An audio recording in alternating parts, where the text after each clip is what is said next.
The chapter is Five Chums and the Hacker. The phone was ringing, but Bill ignored it. She was busy at her computer developing a new program. The ringing stopped. Just as Bill's ears were getting used to the silence, it started again. Phone बजते जा रहा था लेकिन bill उसको ignore कर रही थी क्योंकि वो कंप्यूटर में कुछ अपना एक नया प्रोग्राम बना रही थी। फिर रिंग बजना बंद हो गया। उसके कान को भी शांति का आदत ही हो रहा था कि उतने देर में वापस फ़ोन बजने लग गया। The call was from Nishat. Bill Nishat's high pitched voice shot out of the receiver. Nishat इतना जल्दी में था कि एकदम जोर से वो बोल रहा, bill come right down. Aunt Stephanie has just fainted in Mr. Subramaniam's flat. He has rung up 24 ambulances. Basanti overheard. Her eyes became round. Who? What? Sorry, said Bill. You don't know all these people yet. Never mind, just come. So, Bill उसको inform कर रहा था कि तुम जल्दी से नीचे आओ। आंट स्टेफनी मिस्टर सुब्रमण्यम के फ्लैट में फेंट हो गई है, बेहोश हो गई है, और मिस्टर सुब्रमण्यम 24 एम्बुलेंसेज को फ़ोन कर चुके हैं। This is just an expression. क्यों, ये हम लोगों को बाद में समझ में आएगा। तो बसंती उसके पास खड़ी वो बोल रही कि कौन है, क्या हुआ। तो बिल इज सेइंग कि नेवर माइंड, तुम नहीं जानती इन लोगों को, बस नीचे चलो मेरे साथ। On reaching the scene of action they found that aunt Stephanie, a plump ever smiling woman, was heaving and thrashing about, muttering under her breath. तो नीचे जाने के बाद देखी कि आंट स्टेफनी जो कि हमेशा हंसते रहती थी और वो हेल्दी थी, इसी वजह से 24 एम्बुलेंसेज एक्सप्रेशन यहाँ पर यूज़ हुआ है। तो वो जो हमेशा हंसते रहती थी, स्माइल करते रहती थी, आज वो एकदम परेशान है और वो कुछ कुछ बड़बड़ाए जा रही है, एकदम डरी हुई है। When others tried to talk her to the waiting ambulance, she screamed. It took her neighbors a full 10 minutes to get her into the ambulance. सिर्फ एम्बुलेंस तक पहुंचाने में 10 मिनट लग गया। सीन 2, मतलब वो ठीक है, हो गया, सीन ओवर। नेक्स्ट एक्ट है। The next day was Sunday. In the attic, the meeting place of the 5 chums, the children lounged around. What do you think has happened to her? said Nishat. So what is attic? Terrace में एक room के जैसा होता है बहुत सारे घर में, उसको एटिक बोलते हैं। सो वहाँ पर 5 chums मतलब friends, so 5 friends used to meet there. And the next day was Sunday, so they were just sitting around. What do you think has happened to her? said निशत. कि क्या लगता है आंटी को क्या हुआ होगा?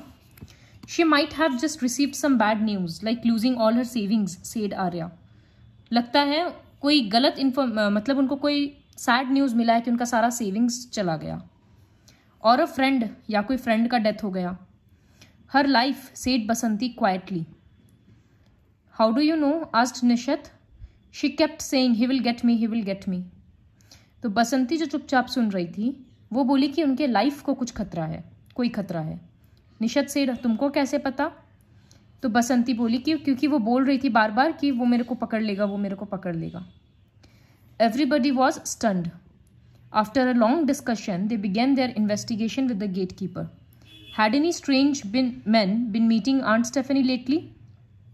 तो वो लोग सोचा कि अब हम लोग इन्वेस्टिगेशन शुरू करते हैं।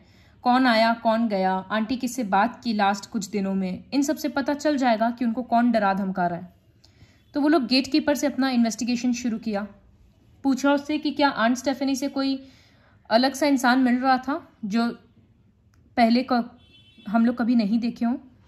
गेटकीपर सेड नन, कोई नहीं आया था ऐसा तो। Next the 5 chums questioned Mr and Mrs Bose who stayed next door. Did you hear anything disturbing? No, said the Boses. तो मिस्टर एंड मिसेस बोस बोले कि वो लोग नेक्स्ट डोर मतलब पड़ोसी थे आंट स्टेफनी के, वो लोग बोले नहीं, हम लोग तो ऐसा कुछ नहीं सुने. I think we have learned one thing that the threat came by phone. तो बसंती बोल रही है कि इसका मतलब एक बात साफ है कि उनको धमकी फ़ोन से मिला. How do you no? कैसे पता? क्योंकि वो कहीं बाहर गई नहीं, उनके पास कोई विजिटर आए नहीं, और सडनली वो दूसरे फ्लैट में जाकर दौड़ कर गई और वहाँ फेंट हो गई. तो इसका मतलब ज़रूर ही कोई धमकी उनको फ़ोन से दिया है. Excellent reasoning, said Arya. Let's visit aunt Stephanie and ask her. एकदम सही बात है, चलो आंट स्टेफनी से मिलते हैं और पूछते हैं. In the narrow bed, in a strange robe, lay Aunt Stephanie. There were dark circles under her eyes. Auntie asked Bill in a gentle voice, are you worried about something? क्या आपको किसी बात का चिंता है? Large tears roll down her cheeks. Someone, she sobbed, is watching me all the time. He says he will kill me. Oh, I am so scared. वो रोते रोते बोल रही है कि कोई मेरे ऊपर पूरे टाइम नजर रख रहा है और वो बोल रहा है कि वो मेरे को मार देगा, हम इतने डरे हुए हैं. Mrs Stephanie then told the children that someone was keeping a close watch on her. उस इंसान, कोई उन पे बहुत नजर रख रहा है. जो नजर रख रहा है उसको आंट स्टेफनी का सारा डिटेल्स पता है कि वो क्या बना रही है, वो क्या बोल रही है, किससे बात कर रही है. इनफैक्ट उसको ये भी पता है कि वो क्या सोच रही है. The children were shocked. What's worse, said Mrs Stephanie, he rings me up to tell me what all he knows about me. Aunt Stephanie बोल रही है इससे भी बुरा ये बात है कि वो फोन करके हमको बोलता है कि उसको मेरे बारे में क्या क्या पता है. Only the other day I wrote to my son for some money. The next day the call came. He, the voice, asked me what I was going to do with all that money. Wept Aunt Stephanie. So Aunt Stephanie बोल रही है कि पिछले ही दिन का बात है कि हम अपना बेटा को लिख रहे थे कि हमको रुपया चाहिए और मेरे पास नेक्स्ट डे कॉल आया कि तुमको इस रुपया का क्या करना है. Perhaps someone is reading your mail. Nobody put in. वो बोल रही है कि कोई आपका ज़रूर लेटर पढ़ रहा है. लेकिन आंट स्टेफनी बोली हम तो लेटर भेजे ही नहीं, हम तो ईमेल भेजे थे. How can someone know what she thinks? said Noddy. Now Noddy is saying कि अगर कोई हैक वगैरह कर भी रहा है तो ये कैसे पता चल रहा है कि वो सोच क्या रही है. I think, said Bill, we ought to take a look around Aunt Stephanie's flat. चलो हम लोग आंट स्टेफनी का फ्लैट में एक बार देखते हैं कि क्या चल रहा है, कुछ शायद क्लू मिल जाए. That was Act 2. अब Act 3 शुरू हो रहा है. एक्ट अलग अलग क्यों है? ताकि सीन चेंज हो जा रहा है. The flat had a warm comfortable welcoming look. अब वो लोग फ्लैट में ढूंढना शुरू कर रहा है. What is Bill doing? Said Noddy. You are not fiddling with the computer are you? तुम फिर से कंप्यूटर से तो नहीं खेल रही है ना? बट बिल एकदम कंप्यूटर में एकदम डीपली एनग्रॉस्ड थी, मतलब वो सारा कंसंट्रेशन इसका कंप्यूटर में था. तो बाकी लोग अपना सर्च चालू रख रखे थे. अचानक से बिल चिल्लाई, I have got it. What? Shouted everyone. लेकिन बिल सडनली अपने लिप्स पे फिंगर रखी कि चुप रहो, कोई कुछ मत बोलो, और वो कंप्यूटर का मेन स्विच को बंद कर दी. फिर वो बोली कि हमको एक वायरस मिला है कंप्यूटर में. सीसे डिटेक्ट्स. आंट स्टेफनी के कंप्यूटर में ये वायरस है. तो निशत इज आस्किंग इसका मतलब क्या होता है? तो बिल बोल रही है कि इसका मतलब कोई आंटी के कंप्यूटर में वायरस डाल दिया है. इसके हेल्प से वो उनका मैसेजेस और ईमेल्स वगैरह सब कुछ पढ़ रहा है. आंटी के पास क्या आ रहा है, क्या जा रहा है. और वायरस माइक्रोफोन भी ऑन कर दे रहा है, तो हैकर को ये भी पता चल रहा है कि आंटी क्या बोल रही है. फ़ोन कॉल्स भी उनका सुन ले रहा है इस वजह से. He then traced her phone number and started calling her up. फिर वो उनका मोबाइल नंबर ट्रेस करके आंटी को फ़ोन करके परेशान करने लग गया इसी वजह से.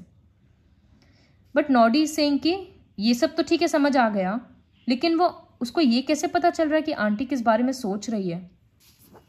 तो आर्या समझा रही है, oh that's easy. Aunt Stephanie mutters all the time. वो तो पूरे टाइम बड़बड़ाते रहती है कुछ ना कुछ, तो ज़रूर माइक्रोफोन में वही सब कुछ वो सुन लिया है और कनेक्ट करके स्टोरी वो आंटी को डरा रहा है. Everyone thumped Bill on her back. The mystery is solved. Tra lala lala sang Nishat. Arya protested, hey hold on, अब हम लोग इस हैकर का क्या करेंगे, इसको कैसे पकड़ेंगे. तो बसंती बोल रही कि प्लान है उसको पकड़ने का, हम लोग उसको उसी के ट्रैप में फंसाएंगे. They all including aunt Stephanie agreed. वो लोग अब एक प्लान पूरा बनाया कि हम लोग कैसे हैकर को पकड़ें. The next morning they all sat around the computer, scripts ready in hand. From the bank ma'am, said Arya in a salesman like voice. You called up for your money at your door step service. तो वो लोग सब अपना script लिख लिया, अपना dialogues लिख लिया कि किसको क्या बोलना है, और वो लोग पूरा एक्टिंग कर रहा है. आर्या सेल्समैन का वॉइस निकाल कर बोल रहा है कि मैम आपको डोर स्टेप सर्विस में रुपया चाहिए था, तो वो हम लोग लेकर वो उसी के लिए फ़ोन कर रहे हैं बैंक से. तो आंट स्टेफनी फ़ोन रिसीव करने का ड्रामा कर रही है और बोल रही है, ओ यस थैंक्स, जस्ट टेबल पर छोड़ दो विल यू. सॉरी, वो बैंक से आया ही था. Yes ma'am, said Arya. Noddy opened and closed the door loudly. So एक बार गेट खुलने का आवाज आया और एक बार गेट बंद करने का आवाज आया. तो हैकर को क्या लगा कि कोई रुपया रख के चला गया। अब आंटी बड़बड़ा रही है, धीरे धीरे बोल रही है कि ओ अब हम देखते हैं, हमको तो चॉकलेट केक के लिए आलमंड्स चाहिए था। रुपया ठीक है, रुपया हम बाद में रख देंगे, अब हम चर्च के लिए लेट हो रहे हैं, तो मेरा कीज़ कहाँ है, हम चले जाते हैं, दरवाज़ा टाइट से बंद कर देंगे क्योंकि हम ऑलरेडी लेट हो रहे हैं। इस तरह से वो धीरे धीरे बड़बड़ा कर चली गई।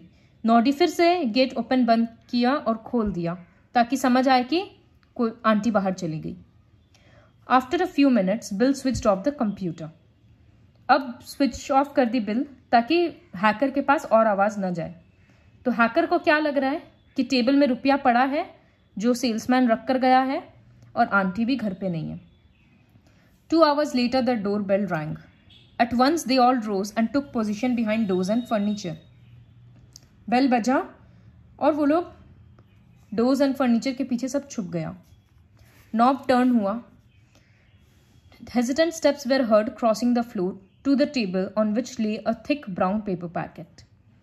तो पूरा समझ आ रहा था उन लोगों को कि कोई धीरे धीरे घर में घुस रहा है और वो टेबल की तरफ बढ़ रहा है। उस टेबल में क्या था, एक पैकेट रखा था जिसमें रुपया नहीं था बल्कि न्यूज़पेपर्स था। तो there was a sound of tearing of paper. वो हैकर अभी घर में जस्ट अंदर घुसा और वो ब्राउन एनवेलप खोल रहा था। तब इतने देर में बिल निकल कर आ गई। Sorry pal, only old newspaper cuttings there. Stranger एकदम अचानक से हड़बड़ा गया, डर गया। पैकेट उसके हाथ से गिर गया और वो दौड़ने ही वाला था कि उसको सब लोग मिलकर पकड़ लिया। The boy who stood facing them was a little older than Arya. He was sweating. वो आर्या से कुछ साल ही बड़ा था और वो एकदम परेशान हो रखा था, स्वेट में भर गया था वो। We know what you wanted, said Bill. Do you know hacking into other people's computer is a crime?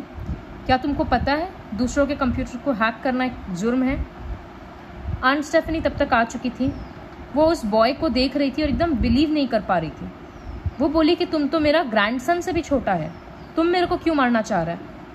तो बॉय एकदम आवाज़ कपकपाते हुए बोला कि आई एम सॉरी मैडम, लेकिन हम आपको मारना नहीं चाहते थे। हम आपका अकाउंट हैक किए थे बस फन के लिए। हमको नहीं पता था कि मेरा इस मजाक से, प्रैंक से आपको इतना परेशानी होगा।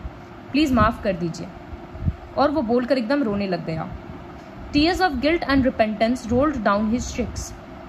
उसके आँख से एकदम गिल्टी वाला आंसू निकल रहा था। उसको समझ आ रहा था देखकर कि the boy is feeling guilty. उसको अपनी गलती का रियलाइजेशन हो चुका है।